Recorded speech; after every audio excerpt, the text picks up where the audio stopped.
First of all, I would like to take this opportunity as a member of the African People's Democratic Union of Southern Africa of commending socialist resistance for the publishing of this book on South Africa, The Dynamic of Revolution in South Africa.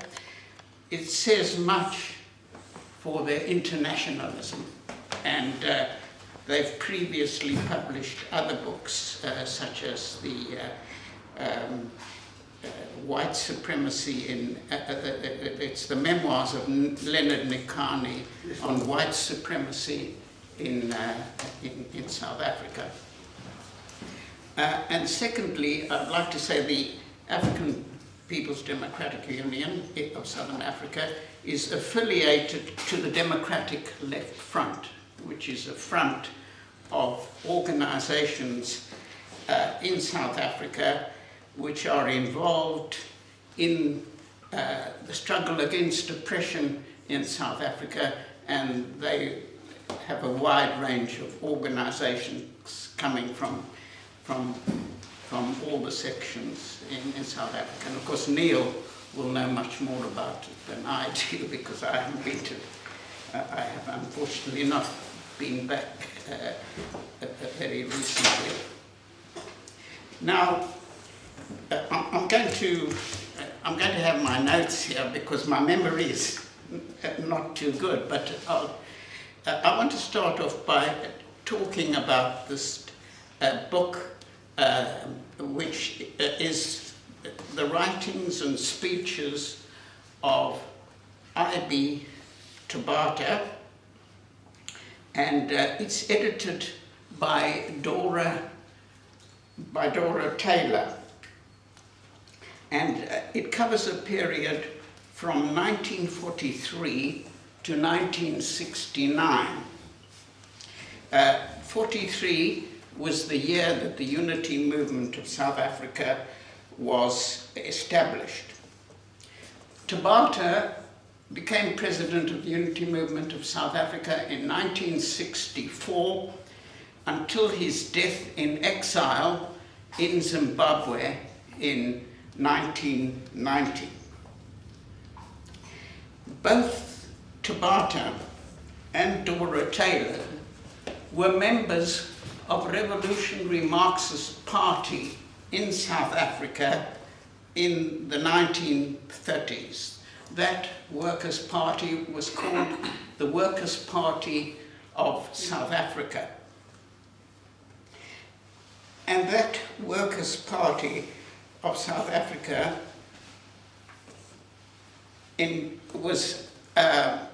enjoined its members to help to form a national movement and to work to solve the problems of landlessness of the blacks in South Africa. The way they set about it is they were faced with this immediate hurdle, which was the slave mentality of the oppressed blacks, which of course was a product of the oppressive conditions in South Africa and the ideology of the ruling class.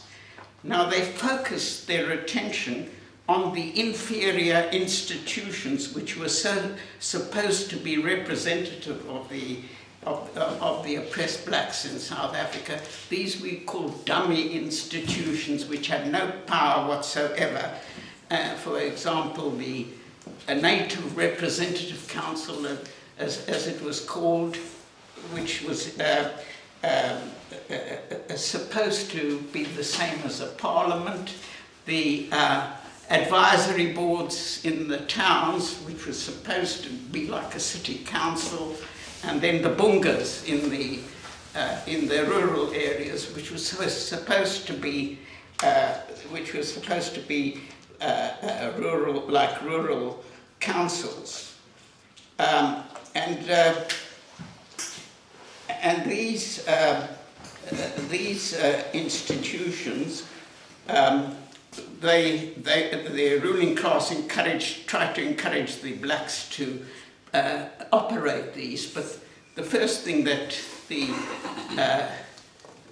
Workers' Party of South Africa that they did was to organize boycotts of these institutions and adopted a policy of non-collaboration with the oppressor. And this was as opposed to the ANC, which adopted a policy of working within these inferior institutions. And in fact, the prominent members in the ANC occupied central positions in these organizations, these dummy institutions. The next thing that the Workers' Party of South Africa were involved in was in breaking down the barriers amongst the blacks, the Africans, the coloureds, and the Indians. There was almost a situation of armed neutrality between the various groups. And of course this had been fostered by the ruling class, which suited their ends. The Workers' Party created a federal organization uniting all the organizations that they could with a common program and a common policy.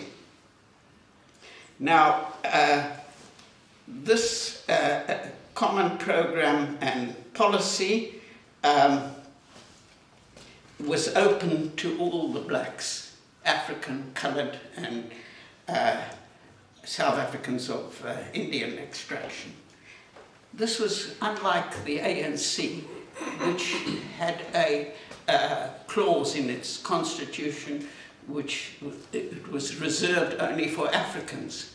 And the same thing with the South African Indian Congress. Only South Africans of Asian origin or Indian origin were allowed to become members. This organization this federal organization had a common program for democratic rights and included a clause with calling for a new division of the land in accordance with the existing population in the rural areas. Now this program, which was called the 10-point program, was presented to the blacks. It was the first time that a political program had been presented to the blacks, and this program was presented 12 years before the Freedom Charter. So, this was the situation when the unity movement was formed, and it built organizations in the towns, but also in the rural areas. And the majority of the population in the 40s and the 50s were the landless peasantry. Because of their landlessness, they had to operate the migratory labour system, and that migratory labour system supplied workers to the mines and the heavy industry. So the migratory labour was the backbone of the workforce in the mines and heavy industry. Now in 1948, the white electorate handed power to the Nationalist Party.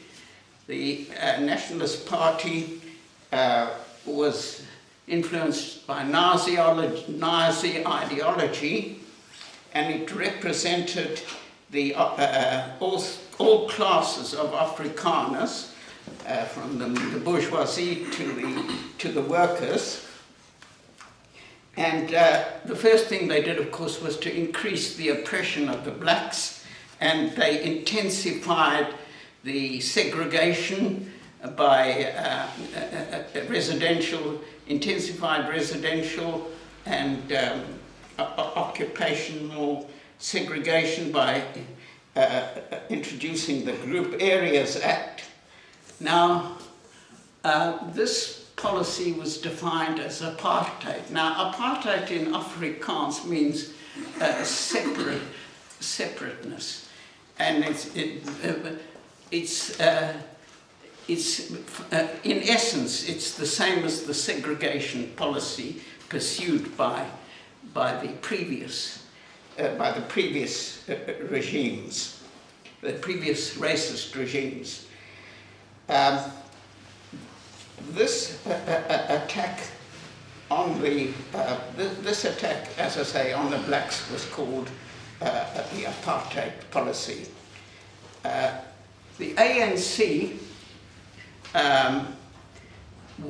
which was under the tutelage of the white liberals who represented British capitalism in South Africa, they soon after 1948 aligned themselves with the South African Communist Party. And the white liberals in the South African Communist Party spurred on the ANC to engage in acts which would frighten the white electorate, so that they would vote against the Nationalist Party and bring in the United Party, which the English capitalists, or English-speaking South African capitalists, were a prominent section of that United Party. So this policy of representing this policy of getting rid of the greater evil to be replaced by the lesser evil was called an anti-apartheid policy. The ANC was, together with the South African Communist Party, they were engaged in days of action when they would call out the black population not to go to work, and this didn't really influence the whites or their regime. And then they adopted a policy of passive resistance, Gandhiism, in which they would call for volunteers to enter the white entrance of public buildings like the post office, and then of course these people would get arrested and stay in prison. They'd come out, and of course the white regime just increased the oppression and enacted even more repressive legislation against the blacks. Then, when this policy failed, they decided to go into violence. So they decided on a policy of sabotage, and they blow up electric pylons. And of course, the white government, the ANC, the nationalist government, all that they did was to clamp down more heavily on the oppressed blacks and they introduced legislation which banned the ANC and the South African Communist Party, and introduced the Terrorism Act and detention without trial. One wonders where the rulers of this the regime in this country, where they got their inspiration from when they also started with their terrorism acts, because these things had been practiced in South Africa long before. And of course, when Tabata was the first person in South Africa to get a five-year banning order. So now the sabotage campaign had failed. So now at this time, the decolonized countries in Africa had formed the Organization of African Unity, and they had established a liberation committee in Dar es Salaam in Tanzania, which would provide military training and financial assistance to those organizations still in the colonial countries in Africa to help them to become decolonized. So the ANC decided they would clandestinely send some of their leadership into Tanzania, and they applied for recognition from the Liberation Committee. They got this recognition, and they were supplied with military and financial assistance by this committee, but not only by this committee, but because of their ties to the South African Communist Party, plenty of money and military training from the Soviet Union and the Soviet bloc, and also from bourgeois circles, financial aid from bourgeois circles in Europe. And of course, you had a solidarity movement with the oppressed blacks growing up in this country, the anti-apartheid movement, as some of you will remember that anti-apartheid movement. So this ANC campaign, the ANC then decided to engage in guerrilla warfare. And of course, what they did is they ignored the fundamental tenets of a guerrilla warfare, where you involve the population in the struggle. And of course, the guerrilla campaign failed. The South African state, with its well-equipped and well-trained army, was able to deal with them without any threat whatsoever to the South African state.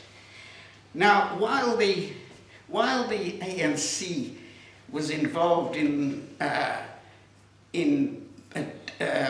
passive resistance campaigns and sabotage, the unity movement of South Africa was organizing its membership in the towns and in the countryside. Now, in the countryside, because of the landlessness of the peasants were involved in a resistance against the attempts by the oppressors to increase the landlessness and reduce the stock of cattle that the peasants owned. So this rehabilitation scheme, as it was called, they resisted this rehabilitation scheme, and they coupled this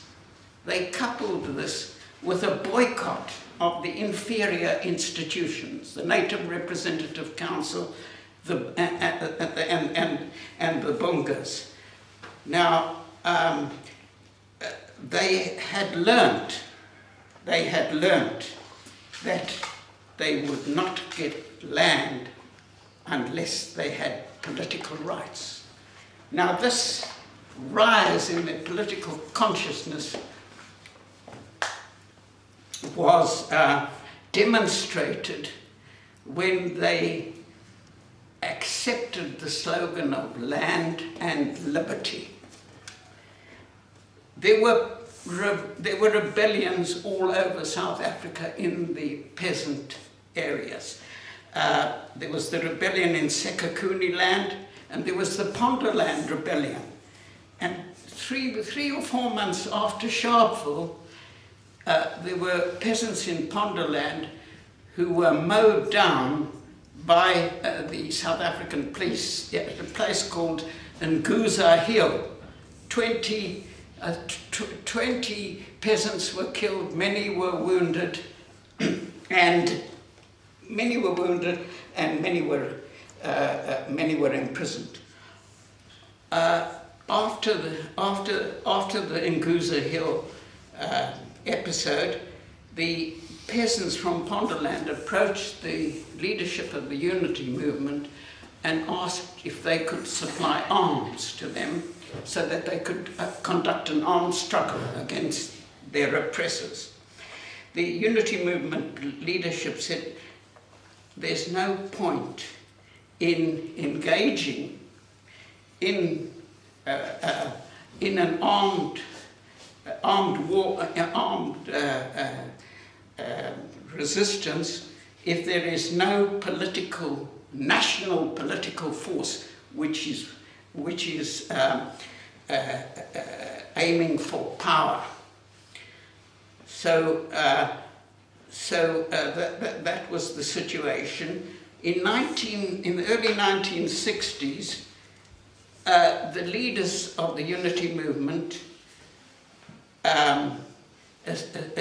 in assessing the national situation, came to the conclusion that there was a pre-revolutionary situation developing in South Africa. And what they did to meet this challenge, they formed an organization called the African People's Democratic Union of Southern Africa. That's the organization to which I belong. And that organization, one of the clauses of its constitution, said the democratic rights of the workers and the peasantry shall be paramount in the orientation of Abduza.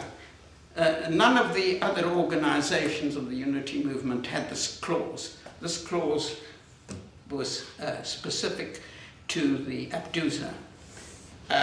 The Unity movement leadership anticipated that the struggle for democratic rights would go beyond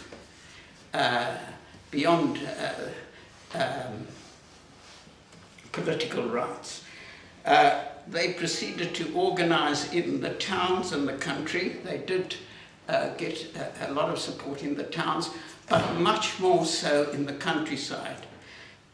In the 60s, some of the biggest organizations in South Africa were peasant organizations with thousands of members. And so they recruited from this organization, and they then felt that they could go to the next stage of the struggle, and that was to engage in the armed struggle. So they decided to send 3 of their leadership to secretly leave South Africa and go to Tanzania to present a memorandum to the Liberation Committee, and for asking for recognition. The Liberation Committee, and at that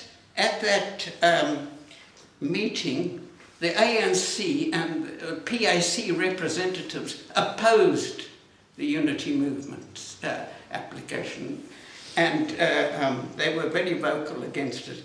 And the Liberation Committee turned down the application of the Liberation Committee turned down the application of the unity movement, stating that it was a decolonization committee and that the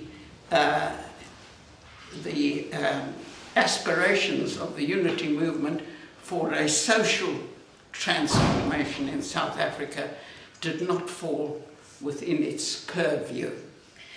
In exile, the leadership in exile were faced with reactionary forces in the OAU and outside of the OAU, and they, but most of all, they concentrated on maintaining the links with the home front. I think that's all.